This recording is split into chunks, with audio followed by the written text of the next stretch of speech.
राम को लेके आने वाली बात पर हम क्या करे हैं? आप हिंदू राज का विरोध कर रहे हैं। सुनिए, जो कह रहे थे ना कि बाबा निकल के आया था, वो क्या कहा था? जात पात की करो विदाई, हिंदू हिंदू भाई भाई। वीरेंद्र शास्त्री काय का शास्त्री है? कोई और शास्त्री पास्त्री नहीं है, बीजेपी का दलाल है, बीजेपी का गुंडा है, जो टैक्स के पैसे से, जो जनता के टैक्स के पैसे से मौज मस्तियां और अय्यासियां करता है। देश में आप कोई हिंदू नहीं है, कोई हिंदुओं का रक्षक नहीं है, हिंदुओं का कोई रक्षक नहीं है। बीजेपी का छोड़े हुए कुकर मुत्ते हैं, और ऐसे कुकर मुत्ते पूरे देश के अंदर बीजेपी ने छोड़ रखे तमाम तरीके के, और उनका जबरदस्त हम ताकत से विरोध करेंगे और हमारे हकों में। एक राम भद्राचार्य जी है। अरे छोड़िए राम भद्राचार्य और वो जो टीकाधारी को, उनके पल्ले कुछ नहीं है। वो देश को देश जान चुका है, देश संविधान से चलता है। और किसी शंकराचार्य पंकराचार्य कहाँ से निकले, कहाँ से आगे, कौन बना लिया, कितनी एजुकेशन है, कहाँ पढ़े, कहाँ लिखे, इनकी कोई डिग्री नहीं है। काका लिखने वाला घर की भाई, और काका लिखने वाला मतलब अपना कागज और खुद ही लिखने वाले लोग हैं। इनके पल्ले कुछ नहीं है। जिसके आंख नहीं, वो देश का सेवा कर रहे हैं, धर्म का सेवा कर रहे हैं। वो खुद अपना तो सेवा कर ले, उसको अगर ऐसा ही कुछ होता तो उसको आंखें मिल जाती। इसीलिए तो ऊपर वाले ने भी, इस सृष्टि पर लाने वाले ने भी देख लिया कि इसी लायक है, इसी काबिल है, इसको यही पड़ा रहने दे, इसी सड़ने दे। ये हालात देश का भविष्य इससे बनेगा, हिंदुओं का भविष्य बनेगा। देखिए, जो हिंदू इस देश के अंदर है, उनका कोई भविष्य नहीं है। इस देश के अंदर जो वंचित और शोषितों को हिंदू बना करके उन्हीं की बलि लेने का काम करा, ये एक षड्यंत्र है। देश का प्रधानमंत्री नरेंद्र मोदी बोल चुका, हिंदू कोई शब्द नहीं है, हिंदू कोई वर्ण वो नहीं है। ये तो वो कह चुका है। ये तो अन्य भक्तों को कौन समझाए? जो गाय गोबर वाले उनको कौन समझाए? जो गोबर की पूजा करने वाले उनको कौन समझाए? जो रोज टीका लगा के घंटा बजाने वाले को कौन समझाए? ये बात तो आप लोगों को समझनी पड़ेगी। इस देश के अंदर हजारों लाखों स्कूलों को बंद करने वाली जो सत्ता, जो आज वर्तमान में नरेंद्र मोदी की सरकार है, हजारों लाखों स्कूलों को बंद कर दिया और पूरा प्राइवेट करने जा रही है। इस बात को भी हम लोगों को समझ में आ रही है। क्या कारण है कि वो नहीं चाहते वंचित शोषित, इस जिस तरीके से लोगों के ऊपर लोगों ने कहावत बना रखी है कि मुसलमान पढ़ते नहीं है, ये चाहते हैं कि इसी तरीके से इनको हिंदू का कार्ड खेले और जो वंचित शोषित, जो पिछड़े, अति पिछड़े हैं, इनको अनपढ़ अशिक्षित रखा जाए, ये बोल ना सके। क्यों गधे को घोड़ा बनाने में लगे हुए हैं? देखिए, जो गधे की बात करने वाले लोग हैं वो गधे हैं, वो नालायक हैं, वो निकम्मे हैं, वो नाजायज माँ बाप की संतानें हैं। वो जो गधा बताने वाले लोग हैं वो नाजायज हैं। हमारे बड़े बूढ़े कहा करते हैं ये खांड खोले की औलादे हैं, मतलब ये नाजायज संतानें हैं। अरे आप पूछते तो, अरे हमारे हक मारे जा रहे हैं, आप इस देश के न्यायप्रिय लोग होते तो आप कहते ना समानता की बात करते। अब समानता तो है ही नहीं।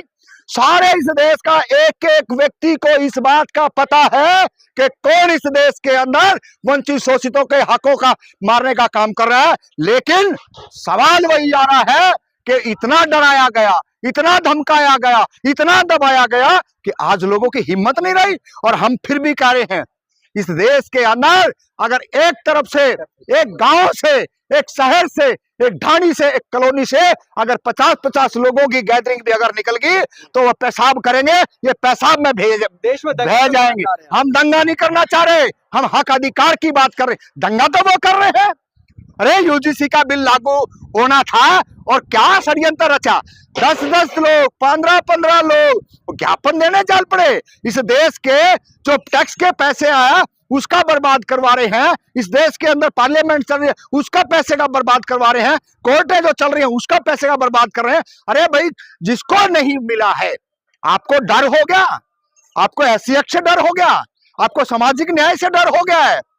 ये तो आपका अपना चरित्र बता रहा है कि आपने सदियों से इनके साथ भेदभाव किया है, छुआछात की है, इनके साथ एट्रोसिटी की है। और अब तो टाइट और होगा, उससे पहले आपने पूरे के पूरी गिरफ्त रची है।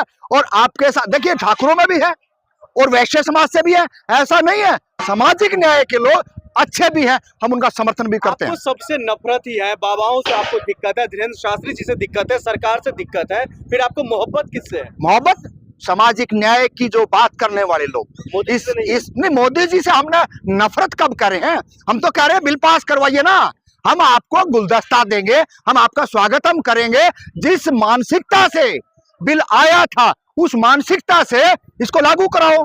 अगर आपकी मानसिकता में ही कुछ गड़बड़ है, कुछ झोल है, वो हमने दिखा। रुकावट कौन आ रहा है इसमें? रुकावट के तौर पे रुकावट वही आ रहे हैं जिसका हम बार बार चुटियाधारी, जनेऊधारी, तिलकधारी कह रहे हैं, वही है रुकावटधारी। अगर उनके अंदर सामाजिक चरित्र न्याय होता तो शायद आज इस देश के अंदर ये नहीं होता और बिल लागू होता। लाखों करोड़ों बच्चों का भविष्य अंधकार में अटका। No stable, no stable, no stable करके सब वंचित शोषित बच्चों को बाहर निकाल दिया जाता है। ये सत्ता में बैठे वो लोग हैं जो ओबीसी का नाम लेकर के ओबीसी लोगों को भी छोटा लालच दे करके सत्ता में बैठे, और आज जो उनके हक की बात आती है तो वहां पे फाइट करनी चाहिए थे सुप्रीम कोर्ट के अंदर, वो मौन करके बैठ गए। इससे साफ पता है कि इनकी मानसिकता सही है, सही नहीं है। किसी भी एंगल से ये ओबीसी के नाम पे सत्ता में बना रहना चाहते हैं, लेकिन ओबीसी समाज को हक अधिकार नहीं देना चाहते। तमाम जातियों के लोग हैं, तमाम जो संगठन के लोग हैं, वो बाहर जब तक निकल के नहीं आएंगे ये हक अधिकार देने वाले नहीं है। ये वही बावरी मस्जिद पे जब मंडल आयोग की रिपोर्ट लगी तो ये कमंडल लेकर निकलने वाले लोग हैं। इस बात को हमने समझना पड़ेगा, अन्यथा ये आज फिर हमारे साथ वो काम कर देंगे जो किसी भी खाने के हम नहीं बचेंगे। तमाम इस देश के लोगों को ये जो बिल आया है इस बिल का सपोर्ट करना चाहिए। सुप्रीम कोर्ट ने रोक लगाया है इस बिल को लेकर, तो कुछ सोच समझ करके ही लगाए होंगे। कोई सोच समझ के नहीं लगा। कोर्ट पर भरोसा नहीं, हमने बिल्कुल भी भरोसा नहीं है। अगर सुप्रीम कोर्ट नहीं है भरोसा, अगर सुप्रीम कोर्ट के अंदर कोलिजियम सिस्टम के माध्यम से अगर नहीं आते तो हमारे को भरोसा होता। वहां पिछड़े वर्ग के भी होते, वहां अल्पसंख्यक के भी होते, वहां महिलाएं भी होती, तो हमारे को पता होता कि यहाँ हमारे साथ न्याय होगा। वहां न्याय प्रणाली करने का उनका कोई मकसद ही नहीं है। आप कैसे कह रहे हो? क्यों नहीं आवाज उठाएं? जब हमारे हकों पे हथौड़ा चले, हमारे हकों पे हथियार चलाए जाए और हम सुप्रीम कोर्ट की जय जयकार करते रहे, अब वो जमाना नहीं है।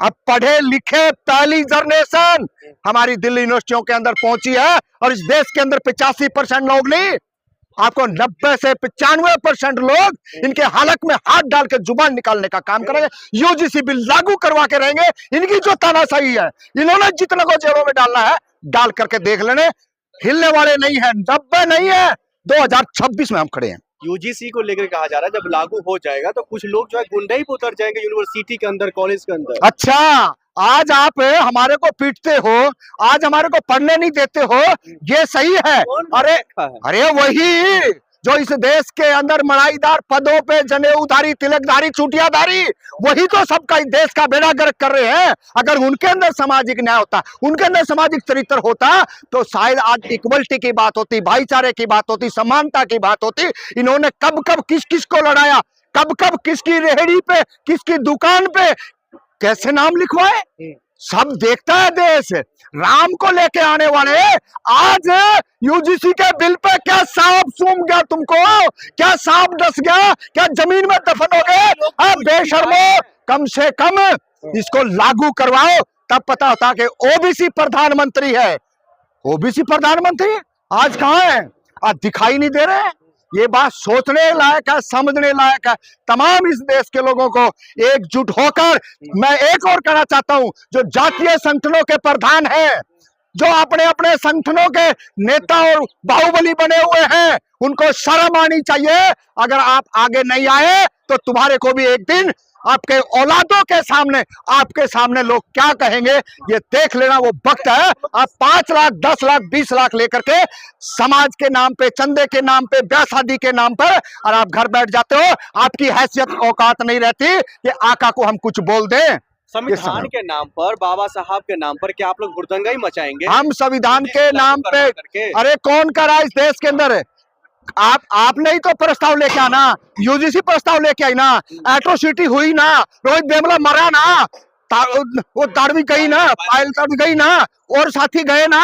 ये तो वो नाम है जिसके माँ बाप, जिसके आसपास इर्द गिर्द लड़ने वाले लोग थे, योद्धा लोग थे, तब जाकर के ये बिल आया। अन्यथा तो ये बिल भी नहीं आता। हमारे बच्चों ने, हमारे पाठ ने जो है ना आहुति दी है, उन्होंने संघर्ष किया, बलिदान दिया है। अगर ये लागू नहीं होता है, आप लोग कह रहे हैं लागू होना चाहिए, लागू नहीं होता तो आगे क्या करेंगे बता दो। हम रोड पे आएंगे, संघर्ष करेंगे। नहीं होने का मतलब कहां से आ गया? आप भी बीजेपी आरएसएस के दलाल भड़वे हो क्या? नहीं का क्या मतलब आ गया?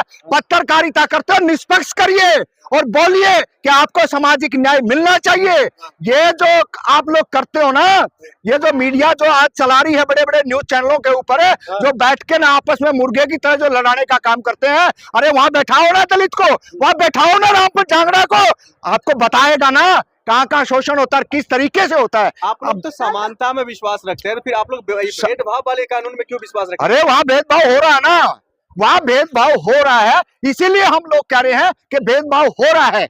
इक्वलिटी, भाईचारा, समानता की बात होती तो आज ये हाल होता। आज घोड़ी पे रख के चढ़ने पे मारा जाता, मूछ रखने पे मारा जाता। आजकल तो कमार खाती नाई। जो हिंदू रास्ते की मांग कर रहे थे वो लोग कुछ नहीं बोल रहे हैं। अरे वो तो उनके गुलाम हैं। हम